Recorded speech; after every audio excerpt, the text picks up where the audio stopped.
Brazil বনাম সেনেগালের ম্যাচটি কিভাবে খুব সহজেই লাইভ দেখবেন। ব্রাজিল বনাম সেনেগাল, বর্তমান পরিসংখ্যানে সেনেগালই অনেক এগিয়ে। সেনেগালের বিপক্ষে ব্রাজিল একবারও জয় নিয়ে ফিরতে পারেনি। কার্লো আনচেলত্তির একাদশের ভিডিও দিয়েছি, দেখেছেন আপনারা। সেনেগালের ম্যাচে কার্লো আনচেলত্তি বলেন, আমি এই একাদশ নিয়ে খুশি। তিনি বলেন, একাদশ যেমনই হোক না কেন, আমি ডিফেন্স অ্যাটাকিং লাইন নিয়ে বেশি কাজ করতে চাই, কারণ ডিফেন্স আমাদের প্রতিপক্ষের গোল দেওয়া থেকে রক্ষা করবে আর অ্যাটাকিং আমাদের গোল করতে সাহায্য করবে।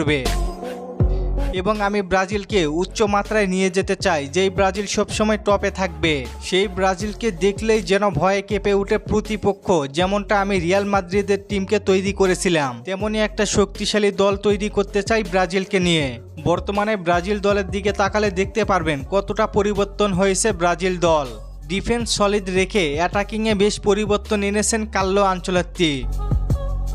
দলে অন্যরকম একটা ভারসাম্য নিয়ে এসেছেন, যা ব্রাজিল কোচেরা আনতে পারেনি। ইতিমধ্যেই সিবিএফ 2030 সাল পর্যন্ত চুক্তি নবায়ন করার জন্য কার্লো আনচেলত্তিকে অফার করেছে।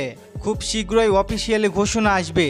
সেনেগালের ম্যাচে হাউসফুল থাকবে আর্সেনালের home ground Emirates stadium gallery. 61,000 ধারণ ক্ষমতা স্টেডিয়াম, সব টিকিট বিক্রি হয়ে গেছে। এটাই হচ্ছে ব্রাজিলের পাওয়ার। আর চলেন দেখে আসি ব্রাজিলের ম্যাচগুলো কোন কোন ভাবে লাইভ দেখতে পারেন। ব্রাজিল বনাম সেনেগালের ম্যাচটি লাইভ দেখতে হলে কিছু অ্যাপস লাগবে, যেমন ইয়াসিন টিভি, ইয়াল্লা live TV, football TV HD, কোরা লাইভ। এছাড়া ফেসবুক বা ইউটিউব থেকে সরাসরি লাইভ দেখতে পারেন। খেলা দেখতে কোনো সমস্যা হইলে জানাতে পারেন, আমি সমাধান করার চেষ্টা করব।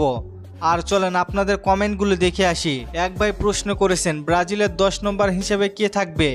ভাই রদ্রিগো গোয়েস। অয়ন ভাই প্রশ্ন করেছেন, আগামী বছর জুন মাসে বিশ্বকাপের কিছুদিন আগে নরওয়ের বিপক্ষে কি একটি ম্যাচ খেলবে ব্রাজিল? ব্রাজিলের অফিসিয়ালি ফেসবুক পেজে দেখলাম। না ভাই, এমন কোনো খবর পাইনি আমরা। আরেক ভাই প্রশ্ন করেছেন, ওয়ার্ল্ড কাপ কবে ভাই? ভাই জুন মাসের 11 তারিখ থেকে। ধন্যবাদ সবাইকে প্রশ্ন করার জন্য। আর ফুটবলকে নিয়ে নতুন কোনো প্রশ্ন থাকলে করতে পারেন, পরবর্তী ভিডিওতে রিপ্লাই করব। ধন্যবাদ।